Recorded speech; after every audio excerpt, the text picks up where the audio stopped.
1941 August 26 ലാഹോറിലെ Islamia പാർക്കിൽ 75 പേരുടെ ഒരു യോഗം നടക്കുന്നു.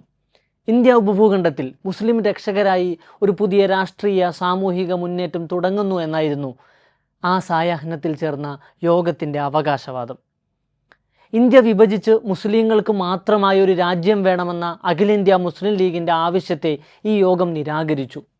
ഭൗമാതിർത്തികളാൽ മുസ്ലിങ്ങൾ രണ്ടിടത്തായി വിഭജിച്ചു പോകുന്നത് ശരിയല്ലെന്നും ഇസ്ലാമും മുസ്ലിങ്ങളും സാർവദേശീയമായൊരു മതവും അതിലെ അനുയായികളുമാണ് എന്ന് അവർ വാദിച്ചു. ജിന്നയുടെ പാകിസ്ഥാൻ വാദത്തെ എതിർത്തതുപോലെ തന്നെ ഹിന്ദുവും മുസ്ലിമും മറ്റനേകം മത സാംസ്കാരിക ഘടകങ്ങളും ഇടകലർന്ന് കഴിയുന്ന മതനിരപേക്ഷ ബഹുസ്വര സാമൂഹികത എന്ന മുത്തഹിദെ കൗമിയ സങ്കല്പത്തെയും അത് മുന്നോട്ട് വച്ച കോൺഗ്രസ് അനുഭാവികളായ ഇസ്ലാമിക പണ്ഡിതരെയും ഇവർ വിമർശിച്ചു. ലോകത്താകമാനമുള്ള മുസ്ലിങ്ങൾ നേരിട്ടുകൊണ്ടിരിക്കുന്ന സകല പ്രശ്നങ്ങൾക്കും കാരണം രാഷ്ട്രീയാധികാരമില്ലാത്തതാണെന്നും ദൈവാധിപത്യമുള്ള ഭരണ നിയമനിർമ്മാണ നീതിന്യായ വ്യവസ്ഥയുടെ സ്ഥാപനമാണ് പരിഹാരമെന്നും അവർ വാദിച്ചു. ഇന്ത്യൻ ഉപഭൂഖണ്ഡത്തിൽ അങ്ങനെയൊരു മതരാഷ്ട്രം കെട്ടിപ്പടുക്കുകയാണ് തങ്ങളുടെ ഈ പുതിയ പ്രസ്ഥാനത്തിൻ്റെ ലക്ഷ്യമെന്ന് അവരുടെ നേതാവ് വിശദീകരിച്ചു. കാർമേഘത്തിൻ്റെ നിറമുള്ള നീളൻ ഷെർവാണി ധരിച്ച കറുത്ത രോമത്തൊപ്പിയിട്ട നീണ്ട വെളുത്ത താടിയുള്ള അവരുടെ നേതാവ് മനോഹരമായ ഉറുദുവിൽ അവിടെ കൂടിയവരോട് സംസാരിച്ചു കൊണ്ടിരുന്നു. ഇരുട്ടിലും അജ്ഞതയിലും മുങ്ങിപ്പോയ സമുദായത്തെ കൈപിടിച്ചുയർത്താൻ ദൈവനിയോഗം ലഭിച്ചവരാണ് തങ്ങളെന്ന് വിശ്വസിച്ച ആ 75 പേരും ആ പുതിയ പ്രസ്ഥാനത്തെയും അവരുടെ നേതാവിനെയും നെഞ്ചേറ്റി. അബുൽ ആല മൗദൂദി എന്ന ഇസ്ലാമിസ്റ്റ് സാഹിത്യകാരനായിരുന്നു ആ സംഘത്തലവൻ. ജമാഅത്തെ ഇസ്ലാമി എന്നായിരുന്നു ആ സംഘടനയുടെ പേര്. ആധുനികമായ ദേശരാഷ്ട്ര സങ്കല്പവും പൂർവാധുനികമായ ശരീഅത്തും കൂട്ടിക്കുഴച്ചുള്ള രാഷ്ട്രീയ സിദ്ധാന്തമായിരുന്നു അതിൻ്റെ കാതൽ. ശരീഅത്ത് നിയമമാവുന്ന ഒരു ഖലീഫയാൽ ഭരണം കയ്യാളപ്പെടുന്ന ഒരു ദൈവരാജ്യം വരാതെ അവരുടെ വിശ്വാസം പൂർത്തിയാകില്ലെന്ന് ആ 75 പേരും തെറ്റിദ്ധരിച്ചു. യോഗത്തിൻ്റെ ഒരു വേളയിൽ അവരെല്ലാവരും എഴുന്നേറ്റ് നിന്നു. ഇസ്ലാമിയ പാർക്കിലെ കാൽവിളക്കുകൾ മുനിഞ്ഞുകത്തി. അനിതര സാധാരണമായ വികാരവായ്പോടെ അവർ ഷഹാദത്ത് കലിമ ചൊല്ലി ഒരു പുതുജീവിതം ആരംഭിക്കാൻ തീരുമാനിച്ചു. കാരണം അതുവരെയുള്ള അവരുടെ ഇസ്ലാമിക ജീവിതം അപൂർണമായിരുന്നു എന്നവർ ഇതിനകം സ്വയമേ വിശ്വസിച്ച് കഴിഞ്ഞിരുന്നു. അവരുടെ യഥാർത്ഥ ഈമാൻ അവിടെയാണ് പൂർണ്ണമാവുന്നതെന്ന് അവരെ അവരുടെ നേതാവ് വിശ്വസിപ്പിച്ചിരുന്നു. ആ 75 പേരും ഒരു ഐഡിയോളജിക്കൽ ബാപ്റ്റിസത്തിന് വിധേയമാക്കപ്പെട്ടിരുന്നു.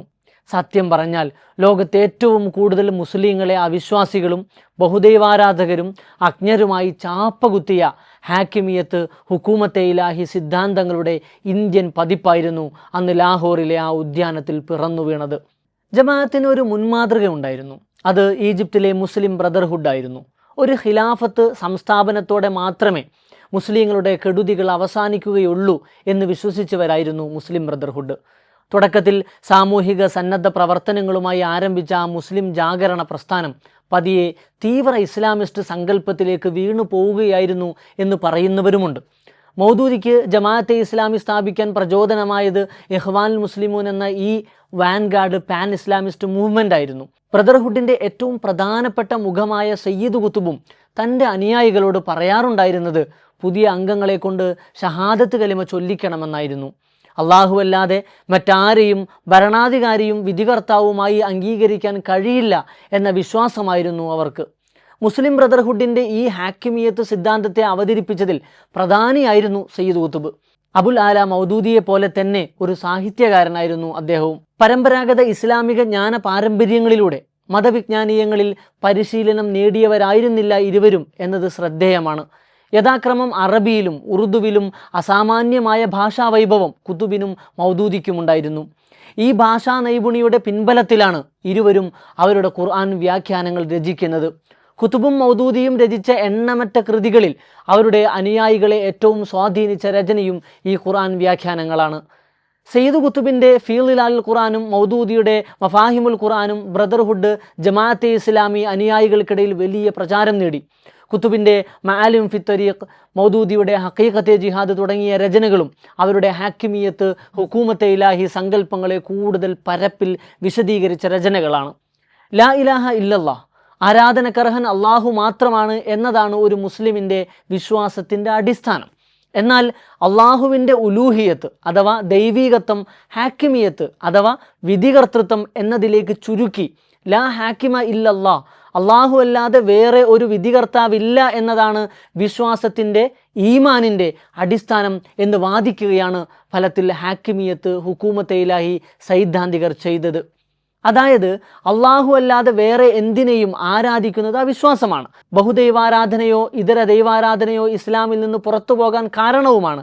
എന്നാൽ ആരാധനക്കർഹൻ എന്നതിനു പകരം വിധികർത്തൃത്വം എന്ന ഉദ്ദേശം വിശ്വാസത്തിൻ്റെ അടിസ്ഥാനത്തിൽ നിർവചിക്കുന്നു എന്നിവർ വാദിച്ചു.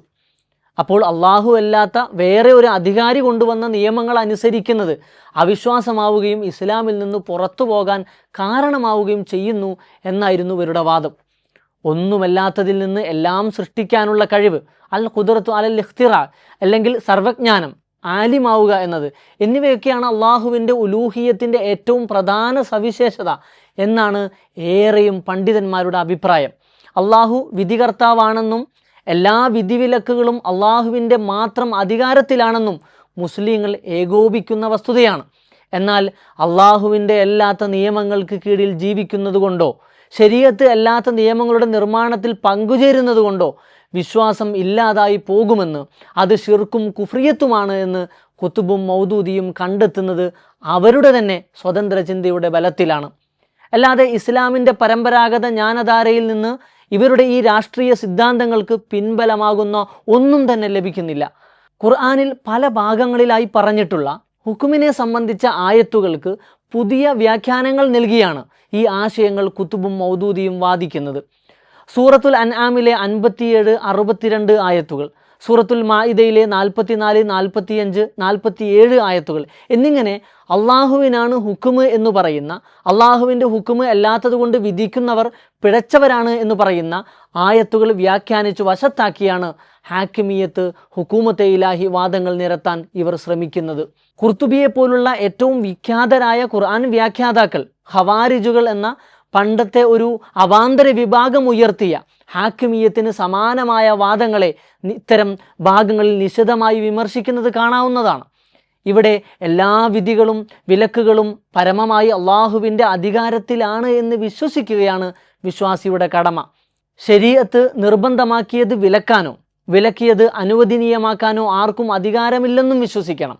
ഫർള്, വാജിബ്, മുബാഹ്, ഹറാം എന്നിങ്ങനെയൊക്കെയുള്ള ശറഇൻ്റെ വിധികൾ അള്ളാഹു മാത്രം ഉണ്ടാക്കുന്നതാണ് എന്ന വിശ്വാസം ഉപേക്ഷിച്ച് അള്ളാഹു അനുവദനീയമാക്കിയത് ഒരാൾ നിഷിദ്ധമാക്കുകയോ അള്ളാഹു നിഷിദ്ധമാക്കിയതിന് ഒരാൾ അനുവദനീയമാക്കുകയോ ചെയ്യുന്നതാണ് വിശ്വാസം വീണുപോകുന്ന തെറ്റ്.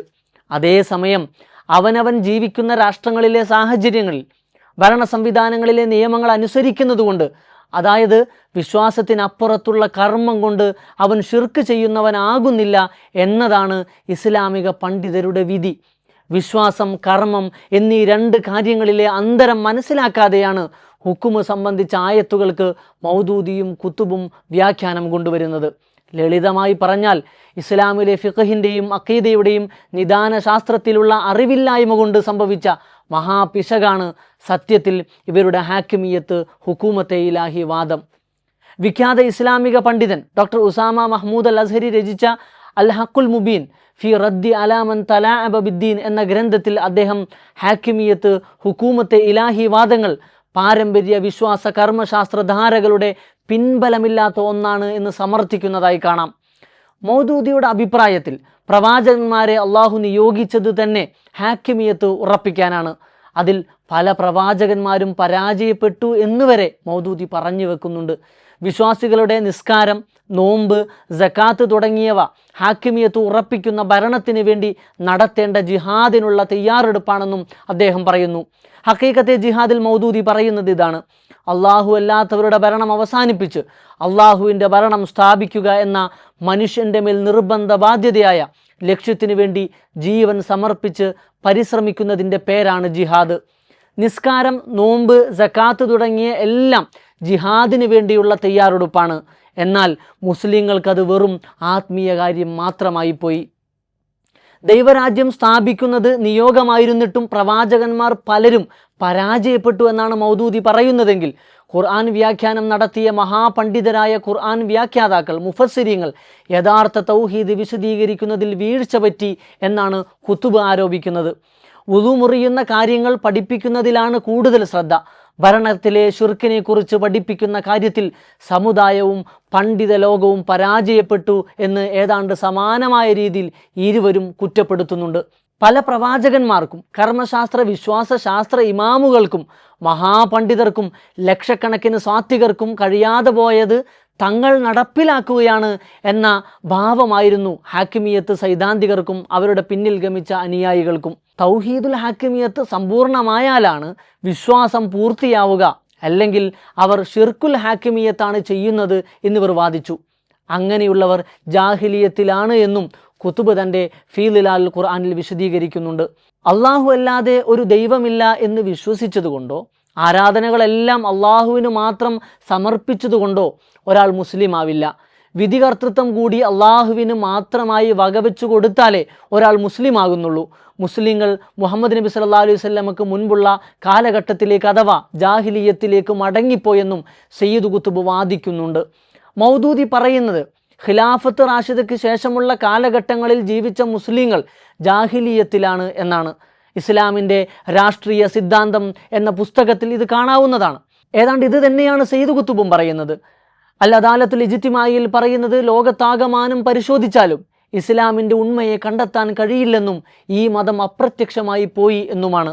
ഹാക്കിമിയത്ത് എന്ന വാദത്തിൻ്റെ അടിസ്ഥാനത്തിൽ ലോകത്തുള്ള ഭൂരിപക്ഷം മുസ്ലിങ്ങളും വിശ്വാസത്തിൻ്റെ പുറത്താണെന്നും ജാഹിലിയത്തിലാണെന്നും ഇവരുടെ മുൻപ് കഴിഞ്ഞുപോയ, അതായത് 30 വർഷത്തെ ഖിലാഫത്ത് റാഷിദയ്ക്ക് ശേഷമുള്ള കോടാനുകോടി മുസ്ലിങ്ങൾ വിശ്വാസത്തിന് പുറത്തായിരുന്നു എന്ന്, ജാഹിലിയത്തിലായിരുന്നു എന്ന് പറയുന്നതിലൂടെ ഇസ്ലാമിനെ തകർക്കുകയും മുസ്ലിങ്ങളെ വഞ്ചിക്കുകയുമാണ് സയ്യിദ് ഖുത്ബും മൗദൂദിയും ചെയ്തതെന്ന് പണ്ഡിതന്മാർ ചൂണ്ടിക്കാണിക്കുന്നു. ഇവരുടെ ഹുക്കൂമത്തയിലായി ഹാക്കിമിയത്ത് വാദങ്ങൾ അംഗീകരിക്കാത്തവർ ജാഹിലിയത്തിലാണ് എന്ന് പറയുമ്പോൾ എന്താണ് പ്രശ്നമെന്നല്ലേ? ഒന്നാമത്തെ കാര്യം, മഹാഭൂരിപക്ഷം മുസ്ലിങ്ങളെയും വിശ്വാസത്തിൽ നിന്ന് പുറത്താക്കുകയാണ് ഇവർ ചെയ്യുന്നത്. അത് വിശ്വാസികളോടും ഈ മതത്തോടുമുള്ള കൊടിയ ദ്രോഹമാണ്. മറ്റൊന്ന്, മാനവികതക്കെതിരെയുള്ള ദ്രോഹമാണ്. അതായത് ജാഹിലിയത്തിനെതിരെ ഒരു നിരന്തര സംഘട്ടനം കൂടി ആഹ്വാനം ചെയ്യുകയാണ് ഇവർ ചെയ്തത്. മആലിമു ഫിത്തരീഖ് എന്ന ഗ്രന്ഥത്തിൽ ഖുത്ബ് പറയുന്നു, ഇവിടെ അടങ്ങാത്തൊരു യുദ്ധമുണ്ട്.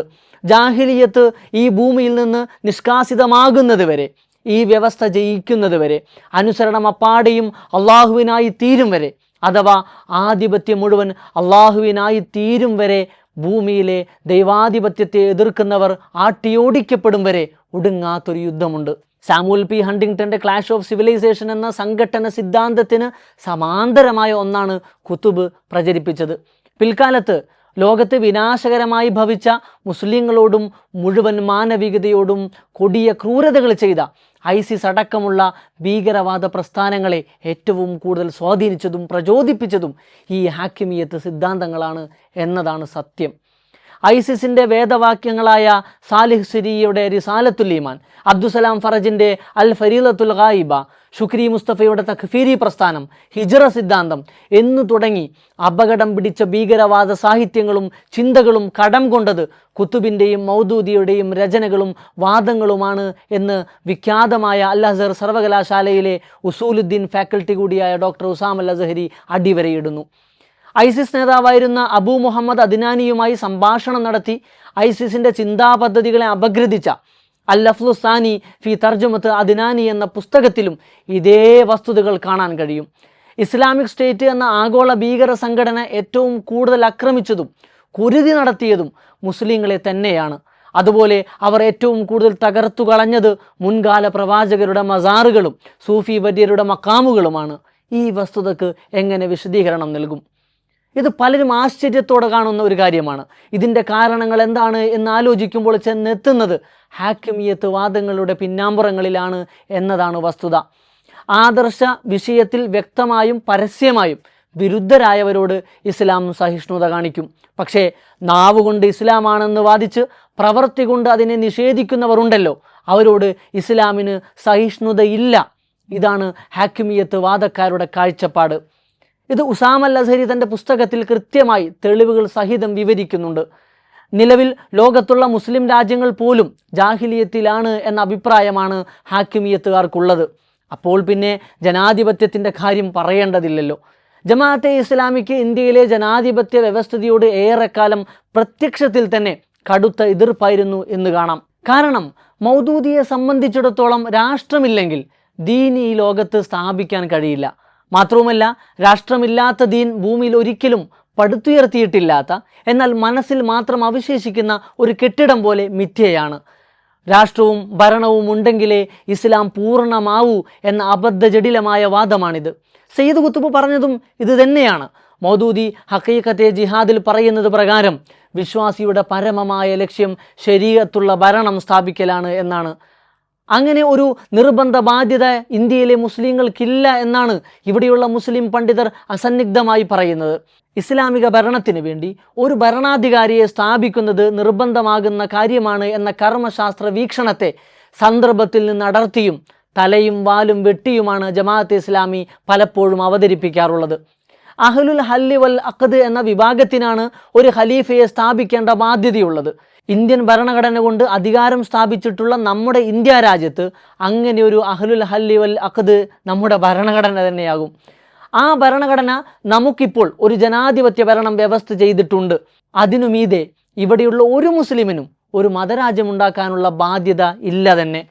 എന്നാൽ ഈ വസ്തുത മനസ്സിലാക്കാതെ ജനാധിപത്യത്തോട് കലഹിക്കുകയാണ് ജമാഅത്തെ ഇസ്ലാമി കുറെ കാലത്തോളം ചെയ്തു പോന്നത്.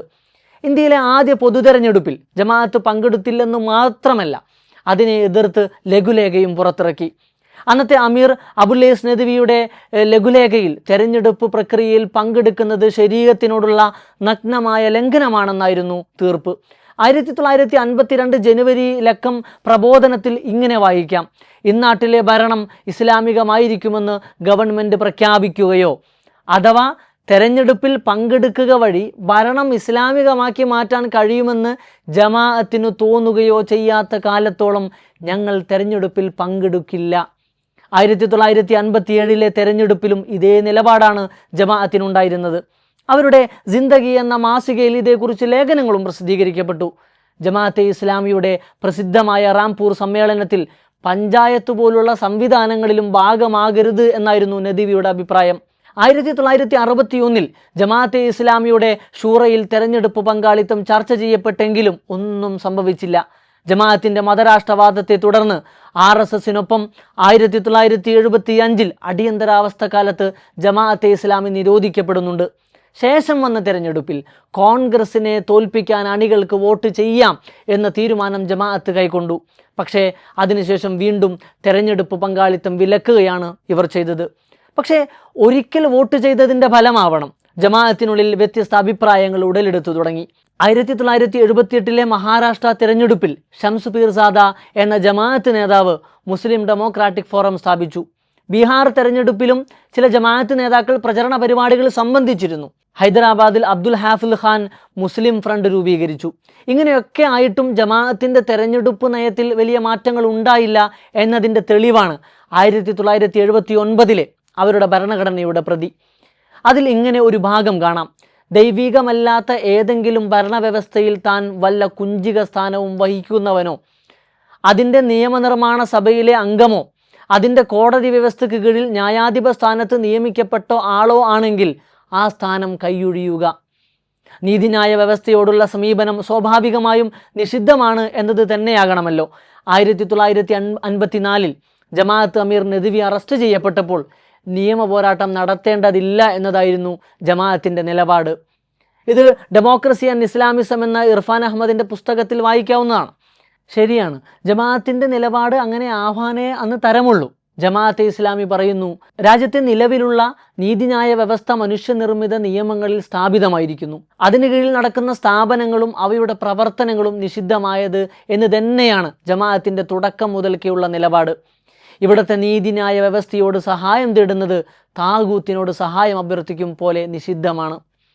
ജനാധിപത്യത്തോട് പോരടിക്കലും ആധുനിക മതേതര റിപ്പബ്ലിക്കുകളെ നേരിടലും ഖിലാഫത്ത് സ്ഥാപിക്കലും വിശ്വാസിയുടെ നിർബന്ധ ബാധ്യതയാണ് എന്ന് പഠിപ്പിച്ച ആളാണ് മൗദൂദി. ഇത് അദ്ദേഹത്തിൻ്റെ ഇസ്ലാമും ആധുനിക സംസ്കാരവും എന്ന പുസ്തകത്തിൽ കാണാവുന്നതാണ്. ഈ മൗദൂദിയെ തള്ളിപ്പറഞ്ഞ് ഈ ചിന്തകളെല്ലാം ഉപേക്ഷിച്ച് വേറൊരു പ്രസ്ഥാനമായി മാറി എന്നാണോ ജമാഅത്തെ ഇസ്ലാമി നേതൃത്വം അവകാശപ്പെടുന്നത്? ഹുക്കൂമത്തെ ഇലാഹി എന്നത് ഉപേക്ഷിച്ചു ഇഖാമത്തുദ്ദീൻ എന്ന ആശയമാണ് നിലവിൽ ജമാഅത്തെ ഇസ്ലാമിയുടെ ആശയാടിത്തറ എന്നാണ് അവർ വാദിക്കുന്നത്. ഏതാണ്ട് 1948 തന്നെ ഇഖാമത്തുദ്ദീൻ എന്ന പ്രയോഗം ജമാഅത്തിൻ്റെ വൊക്കാബുലറിയിലുണ്ട്. അതിനുശേഷവും കാലങ്ങളോളം ഹുക്കൂമത്തെ ഇലാഹിയും താഗൂത്തി ഭരണവിരോധവുമൊക്കെ പ്രഖ്യാപിത ആദർശങ്ങളായി കൊണ്ടു നടന്നിട്ടുണ്ടല്ലോ ജമാഅത്തെ ഇസ്ലാമി. ഇഖാമത്തുദ്ദീൻ തന്നെ പഴയ വീഞ്ഞ് പുതിയ കുപ്പിയിലാക്കിയതാണെന്ന വിമർശനങ്ങളും നിലനിൽക്കുന്നുണ്ട് താനും. 2011 ജൂലൈ മാസം ഇറങ്ങിയ പ്രബോധനത്തിൽ വന്നത് നോക്കൂ. ആരാധനാരംഗത്തും ഭരണരംഗത്തും ഷിർക്ക് സമാനമാണ്. ദൈവേതര വ്യവസ്ഥകളെ പിൻപറ്റുന്നതും ബിംബങ്ങളെ ആരാധിക്കുന്നതും ഒരുപോലെയാണ്. മാറ്റം എവിടെ മുതൽ എവിടെ വരെ എത്തിയെന്നാണ് ജമാഅത്തെ ഇസ്ലാമി വാസ്തവത്തിൽ പറഞ്ഞു വരുന്നത്. അനിസ്ലാമിക വ്യവസ്ഥ അല്ലെങ്കിൽ ദൈവേതര വ്യവസ്ഥ അല്ലെങ്കിൽ ജാഹിലിയ വ്യവസ്ഥ അല്ലെങ്കിൽ താവൂത്ത് വ്യവസ്ഥ എന്ത് പറഞ്ഞാലും വേണ്ടില്ല, അള്ളാഹുവിൻ്റെ വ്യവസ്ഥ അല്ലാത്ത വ്യവസ്ഥ. ആ വ്യവസ്ഥ സ്ഥാപിക്കാനോ നിലനിർത്താനോ ഉദ്ദേശിച്ചോ ലക്ഷ്യം വെച്ചോ ഇലക്ഷനിൽ പങ്കെടുക്കുന്നതും വോട്ട് രേഖപ്പെടുത്തുന്നതും ഷിർക്കാണ്, തൗഹീദിനെതിരാണ്, അനിസ്ലാമികമാണ്. ഇന്നലെയാണ്, ഇന്നാണ്, നാളെയാണ്, മറ്റന്നാളുമാണ്, ഖിയാമത്ത് നാൾ വരെയാണ്, മാറൂല. സത്യം പറഞ്ഞാൽ ജമാഅത്തിൻ്റെ ആശയങ്ങൾക്കും ആദർശങ്ങൾക്കുമാണ് താരതമ്യേന ഏറ്റവും കുറവ് സ്വീകാര്യത ലഭിച്ചിട്ടുള്ളത്. കേരളത്തിലെ ഏറ്റവും ചെറിയ മുസ്ലിം സംഘടനകളൊന്നാണ് ജമാഅത്തെ ഇസ്ലാമി. ഇതാണ് സത്യം.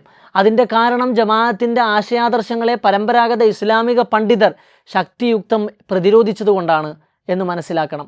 സുന്നി സംഘടനകളിൽ നിന്ന് നിരന്തരം ജമാഅത്ത് നേരിട്ട ആശയ സംവാദങ്ങളുടെ ഫലമായോ മാറിയ രാഷ്ട്രീയ സാഹചര്യങ്ങളുടെ ഫലമായോ ജമാഅത്തെ ഇസ്ലാമിക്കൊരു മാറ്റം അനുവദനീയമല്ലേ? അങ്ങനെയെങ്കിൽ ജമാഅത്തെ ഇസ്ലാമി ആദ്യം ചെയ്യേണ്ടത് സയ്യിദ് ഖുത്ബിനെയും അബുൽ ആല മൗദൂദിയെയും ആഘോഷിക്കുന്നതും അവരുടെ കൃതികൾ പ്രചരിപ്പിക്കുന്നതും അവസാനിപ്പിക്കുകയാണ്. ജമാഅത്തെ ഇസ്ലാമിയുടെ പ്രസിദ്ധീകരണ വിഭാഗമായ IPH ഇപ്പോഴും മൗദൂദിയുടെ ഹുക്കൂമത്തെ ഇലാഹി വാദങ്ങളുള്ള പുസ്തകങ്ങൾ പ്രസിദ്ധീകരിക്കുന്നുണ്ട്. ഹാക്കിമിയത്ത് വാദങ്ങൾ ഉൾക്കൊള്ളുന്ന സയ്യിദ് ഖുത്ബിൻ്റെ കൃതികളും അവർ പ്രചരിപ്പിക്കുന്നുണ്ട്. SIO വർഷാവർഷം അബുൽ ആല മൗദൂദിയുടെ ആശയങ്ങൾ പരിചയപ്പെടുത്തുന്ന സെമിനാറുകളും സിംബോസിയങ്ങളും കോൺഫറൻസുകളും സംഘടിപ്പിക്കുന്നുണ്ട്. SIOവിൻ്റെ മെമ്പർഷിപ്പ് ക്യാമ്പയിൻ പോസ്റ്ററുകളിൽ തന്നെ മൗദൂദിയും സയ്യിദ് ഖുത്ബുമാണ് സ്ഥാനം പിടിച്ചിട്ടുള്ളത്. ഈ അടുത്ത കാലത്ത് വഖഫ് ഭേദഗതി നിയമവുമായി ബന്ധപ്പെട്ടൊരു പ്രക്ഷോഭത്തിൽ SIO, സോളിഡാരിറ്റി, ഫ്രട്ടേണിറ്റി പ്രവർത്തകർ ഉയർത്തിയ ചിത്രങ്ങളിൽ സയ്യിദ് ഖുത്ബിനെയും കാണാമായിരുന്നു.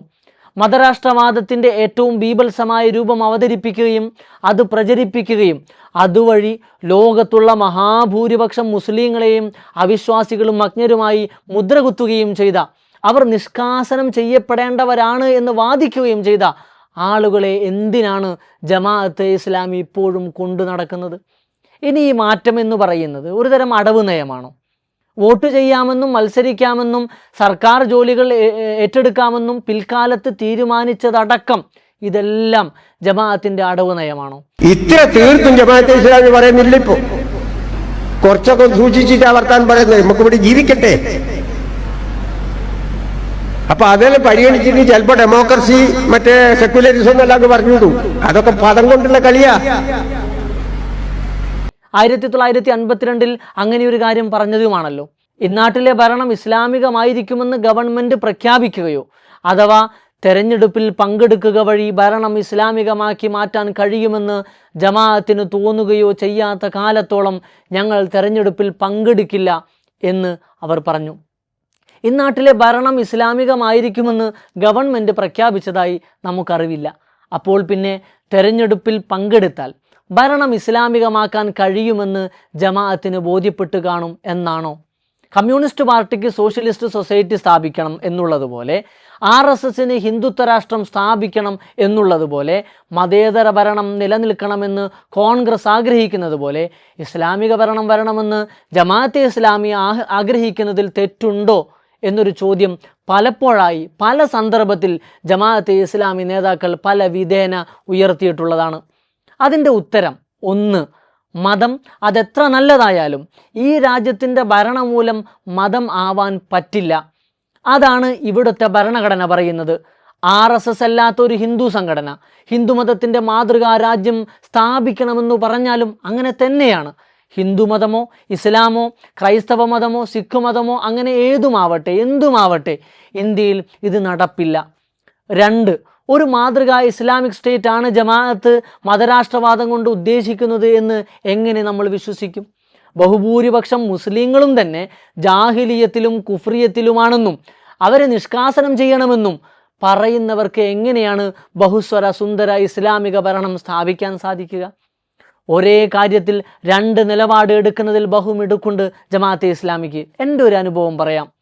പൗരത്വ ഭേദഗതി നിയമത്തിനെതിരെ പ്രക്ഷോഭം നടക്കുന്ന കാലം ജാമിയ മില്ലിയയിലെ സമരഭൂമിയിലേക്ക് പൗരത്വ ഭേദഗതിയെ എതിർക്കുന്ന രാഷ്ട്രീയ സാമൂഹിക സംഘടനകളുടെ പ്രതിനിധികളും സാംസ്കാരിക പ്രവർത്തകരും വന്നുകൊണ്ടിരിക്കുന്നു. അവർ ഐക്യപ്പെടുന്നു. നരേന്ദ്രമോദി സർക്കാരിൻ്റെ ഭരണഘടനാ വിരുദ്ധമായ പൗരത്വ നിയമത്തിനെതിരെ സംസാരിക്കുന്നു. അങ്ങനെ ഒരു യോഗത്തിലേക്ക് കോൺഗ്രസ് MP ഡോക്ടർ ശശി തരൂർ ക്ഷണിക്കപ്പെട്ടു. അദ്ദേഹം അങ്ങനെ ജാമിയ മില്ലിയുടെ 7-ാം നമ്പർ ഗേറ്റിന് മുന്നിലുള്ള സമരവേദിയിലെത്തി. ജാമിയ പ്രക്ഷോഭം കണ്ട ഏറ്റവും വലിയ ആൾക്കൂട്ടമായിരുന്നു അന്നത്തേത്. തരൂരിനെ ആവേശത്തോടെ ഞങ്ങൾ സ്വീകരിച്ചു. ജാമിയ നഗറിലെ വിവിധ ബസ്തികളിൽ നിന്ന് അദ്ദേഹത്തെ കേൾക്കാൻ വന്ന സാധാരണക്കാരായ ആയിരക്കണക്കിന് ആളുകൾ കരഘോഷത്തോടെയാണ്, ആർപ്പ് വിളികളോടെയാണ് ഡോക്ടർ തരൂരിൻ്റെ ഓരോ വാക്കും എതിരേറ്റത്. അതിനിടക്ക് തരൂർ സംസാരിക്കുന്നതിനിടയിൽ SIO, GIO, ഫ്രട്ടേണിറ്റി തുടങ്ങിയ സംഘടനകളിലെ ചില വിദ്യാർത്ഥികളുടെ നേതൃത്വത്തിൽ ഒരു പറ്റം വിദ്യാർത്ഥികൾ വേദിക്കരികിലെത്തി തരൂരിൻ്റെ പ്രസംഗം തടസ്സപ്പെടുത്തുമാറ് "say it on the barricade, ലാ ഇലാഹ ഇല്ലല്ലാ, തേരാ മേരാ റിഷ്താക്യ, ലാ ഇലാഹ ഇല്ലല്ലാ" എന്നിങ്ങനെ മുദ്രാവാക്യം വിളിക്കാൻ തുടങ്ങി. സത്യം പറഞ്ഞാൽ ആ പ്രതിഷേധത്തിന് ഒരു കാരണവുമുണ്ടായിരുന്നു. CAA സമരം മതരാഷ്ട്രീയ ഭേദമന്യേ ഒരു വലിയ ജനകീയ മുന്നേറ്റമായി രൂപപ്പെടുന്ന വേളയിലാണ് പലയിടങ്ങളിലും പൊതുപരിപാടികൾ ചിലർ ഹൈജാക്ക് ചെയ്യാൻ തുടങ്ങിയത്. അവർ മതപരമായ മുദ്രാവാക്യങ്ങൾ ഉയർത്തിയും മതപരമായ ചിഹ്നങ്ങൾ അസാധാരണമാംവിധം പ്രദർശിപ്പിച്ചും ഇത്തരം പരിപാടികളെ സംഘപരിവാറിന് എളുപ്പം വർഗീയമായി ചേരിതിരിവാക്കി ചിത്രീകരിക്കാൻ പാകത്തിന് മാറ്റുന്നു എന്ന ആശങ്ക ഡോക്ടർ തരൂർ നേരത്തെ ഉയർത്തിയിരുന്നു. അതിന് ജമാഅത്തിൻ്റെ തന്നെ വിദ്യാർത്ഥി നേതാക്കൾ മുഖ്യധാരാ മാധ്യമങ്ങളിൽ വിമർശന ലേഖനങ്ങൾ എഴുതുകയും ചെയ്തിരുന്നു. എന്തായാലും ഡോക്ടർ തരൂരിനെതിരെയുള്ള ഈ പ്രതിഷേധത്തെ വിരലിലെണ്ണാവുന്ന കുറച്ചുപേരുടെ ഒരു നാടകമായേ അവിടെ കൂടിയ ആളുകൾ കണ്ടുള്ളൂ. കോൺഗ്രസിൻ്റെ വിദ്യാർത്ഥി സംഘടനയായ NSUI പ്രവർത്തകരും നാട്ടുകാരും ആ വിദ്യാർത്ഥികളെ അവിടെ നിന്ന് തള്ളിമാറ്റി. ഡോക്ടർ തരൂർ പ്രസംഗം തുടർന്നു. ഒടുവിൽ ജാമിയ സമരത്തിന് നിരുപാധിക ഐക്യദാർഢ്യം പ്രഖ്യാപിച്ച് "ജൗഹർ സലാം ആപ് സബ്കോ" എന്ന് പറഞ്ഞ് അദ്ദേഹത്തിൻ്റെ പ്രസംഗം അദ്ദേഹം നിർത്തി. മടങ്ങിപ്പോകാൻ കാറിൽ കയറാൻ നേരത്തും ഈ ജമാഅത്ത് പ്രതിഷേധക്കാർ തരൂരിനെതിരെ മുദ്രാവാക്യങ്ങൾ ഉയർത്തി. ജാമിയ സമരത്തിലെ ഏറ്റവും ദൗർഭാഗ്യകരമായ ഒരു സംഭവമായിരുന്നു അത്. ഡോക്ടർ തരൂർ നേരെ പോയത് ഷഹീൻബാഗിലേക്കാണ്. അവിടെ വെച്ച് പത്രക്കാർ തിരിച്ചും മറിച്ചും ചോദിച്ചിട്ടും തരൂർ ആ പ്രതിഷേധത്തെ അപലപിക്കാനോ തള്ളിപ്പറയാനോ നിന്നില്ല. തൻ്റെ ഒരു ചെറിയ പരാമർശം കൊണ്ടുപോലും ജാമിയയിലെ ആ വലിയ സമരത്തിന് ഒരു ബുദ്ധിമുട്ടുണ്ടാവരുതെന്ന് തരൂരിന് നിർബന്ധമുണ്ടായിരുന്നു. ഈ സംഭവത്തെ തുടർന്നും ന്യായീകരിക്കാനും ശശി തരൂരിനെ ഹിന്ദുത്വ സുപ്രീമിസ്റ്റ് എന്ന് ആക്ഷേപിക്കാനുമാണ് അവർ തയ്യാറായത്. ജാമിയ കോർഡിനേഷൻ കമ്മിറ്റി ക്ഷണിച്ച ഒരാളെ ഇങ്ങനെ അപമാനിക്കുന്നത് ജാമിയക്കോ ഈ സമരത്തിനോ, എന്തിന് നിങ്ങളുടെയൊക്കെ സംഘടനയിൽ ഉണ്ടെന്ന് പറയുന്ന ഇസ്ലാമിൻ്റെ പേരിനോ യോജിച്ചതല്ലെന്ന് പറഞ്ഞപ്പോഴും ലോകം പിടിച്ചടക്കിയെന്ന ഭാവത്തിൽ അത് ആഘോഷിക്കാനും അതിനെ ന്യായീകരിക്കാനുമായിരുന്നു അവർക്കിഷ്ടം. പോരാത്തതിന് അവരെ കൈകാര്യം ചെയ്ത NSUIക്കാർക്കെതിരെ നടപടി വേണമെന്നും അവർ വാദിച്ചു. ആ സംഭവം അങ്ങനെ കടന്നുപോയി. ഏതാനും ദിവസങ്ങൾ കഴിഞ്ഞപ്പോഴുണ്ട് ജമാഅത്തെ ഇസ്ലാമിയുടെ തിരുവനന്തപുരം കമ്മിറ്റിയുടെ ആസാദി സ്ക്വയറിൽ സാക്ഷാൽ ഡോക്ടർ തരൂർ അതിഥിയായി വരുന്നു. എന്നു മാത്രമല്ല, പൗരത്വ ഭേദഗതി നിയമത്തിനെതിരെ നടന്ന സമരങ്ങളെക്കുറിച്ചുള്ള IPHൻ്റെ ലേഖന സമാഹാരത്തിൻ്റെ പ്രകാശനവും അദ്ദേഹത്തിൻ്റെ സാന്നിധ്യത്തിൽ നടക്കുന്നു. ജമാഅത്തിനോ SIOനോ സോളിഡാരിറ്റിക്കോ GIOക്കോ ഫ്രട്ടേണിറ്റിക്കോ ഒരു പ്രശ്നവുമില്ല.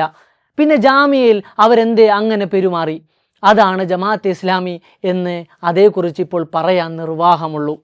ജമാഅത്തെ ഇസ്ലാമി അവരുടെ അബദ്ധജടിലമായ വാദങ്ങളെ അക്കമിട്ട് തള്ളിപ്പറഞ്ഞ് പൂർണ്ണമായി മൗദൂദിയെയും കുത്തുബിനെയും തള്ളിക്കളഞ്ഞ് മറ്റ് മുസ്ലിം സംഘടനകളും മുസ്ലിങ്ങളുമുള്ള മുഖ്യധാരയിലേക്ക് പ്രവേശിക്കട്ടെ. തെറ്റ് തിരുത്താനും അബദ്ധങ്ങൾ തിരുത്താനും എല്ലാവർക്കും അവസരം ലഭിക്കണമല്ലോ. ഞങ്ങൾക്ക് മതരാഷ്ട്രവാദമില്ല എന്ന് വെറുതെ പറഞ്ഞതുകൊണ്ടായില്ല.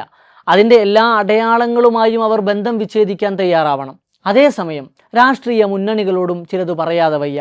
ഒന്നാമതായി, ജമാഅത്തെ ഇസ്ലാമി തങ്ങൾക്കനുകൂലമായി രാഷ്ട്രീയ നിലപാടെടുക്കുമ്പോൾ അവർ നല്ലവരും തങ്ങൾക്കെതിരാവുമ്പോൾ അവർ ഭീകരരുമാവുന്ന പ്രതിഭാസം ഒരിക്കലും ഒരു മതനിരപേക്ഷ രാഷ്ട്രീയ ഭൂമികയിൽ ഭൂഷണമല്ല. രണ്ടാമതായി, വെൽഫെയർ പാർട്ടി നൽകുന്ന പിന്തുണ സ്വീകരിക്കാനുള്ള ബദ്ധപ്പാടിൽ ജമാഅത്തെ ഇസ്ലാമി മതരാഷ്ട്രവാദമൊക്കെ നിർത്തിയെന്ന് അവരുടെ തന്നെ വാക്ക് വിശ്വസിച്ച് നാടുനീളെ പറയുന്നതും നല്ലതല്ല. കാലങ്ങളായി ഇതര മുസ്ലിം സംഘടനകൾ ഉയർത്തുന്ന ജമാഅത്ത് വിമർശനമെങ്കിലും ഏറ്റവും കുറഞ്ഞത് നിരീക്ഷിക്കാൻ ഇവിടുത്തെ വിവിധ മുന്നണികൾ തയ്യാറാവണം. മൂന്നാമതായി, കേരളത്തിലെ ഒരു നിയമസഭാ മണ്ഡലത്തിലും ഒരു ലോകസഭാ മണ്ഡലത്തിലും ജമാഅത്തെ ഇസ്ലാമി പിന്തുണക്കുന്നു എന്നതുകൊണ്ടൊരു കക്ഷി ജയിക്കാനോ ജമാഅത്തെ ഇസ്ലാമി പിന്തുണക്കുന്നില്ല എന്നതിനാൽ ഒരു കക്ഷി തോൽക്കാനോ ഉള്ള ആൾബലം ജമാഅത്തെ ഇസ്ലാമിക്കില്ല. അതുകൊണ്ട് എതിർകക്ഷികൾ ജയിക്കുമ്പോഴെല്ലാം ജമാഅത്താണ് അവരെ ജയിപ്പിച്ചത് എന്ന ബോഷ്ക്ക് വാദമുയർത്തി ജമാഅത്തിന് അനർഹമായ ദൃശ്യത കൊടുക്കുന്ന പരിപാടിയും മുന്നണികൾ അവസാനിപ്പിക്കണം. ഏറ്റവും പ്രധാനപ്പെട്ട വിഷയം, ജമാഅത്തിനെ ഉയർത്തിക്കാണിച്ച് പരമാവധി ഇസ്ലാമോഫോബിയ പൊലിപ്പിച്ച് ഒരു വിഭാഗത്തിൻ്റെ വോട്ട് ഏകോപിപ്പിച്ച് തെരഞ്ഞെടുപ്പിൽ ലാഭമുണ്ടാക്കാം എന്ന് ചിന്തിക്കുന്നത് അസൽ മണ്ടത്തരവും സംഘപരിവാരത്തിന് വടിയും വകുപ്പും ഉണ്ടാക്കി കൊടുക്കലുമാണ് എന്ന് എല്ലാവരും തിരിച്ചറിഞ്ഞാൽ കൊള്ളാം. ഇപ്പോഴത്തെ സ്ഥിതിയിൽ ലോകാവസാനം വരെ ഇങ്ങനെ തന്നെ പോയാലും ജമാഅത്തെ ഇസ്ലാമി ഇവിടെ ഒരു മതരാഷ്ട്രം സ്ഥാപിക്കില്ല. അത്ര ന്യൂനമാണ് അവരുടെ ആൾബലം. മഹാഭൂരിപക്ഷം വരുന്ന മുസ്ലിങ്ങളും നിരുപാധികം തള്ളിക്കളഞ്ഞതാണ് അവരുടെ ആശയങ്ങൾ അത്രയും.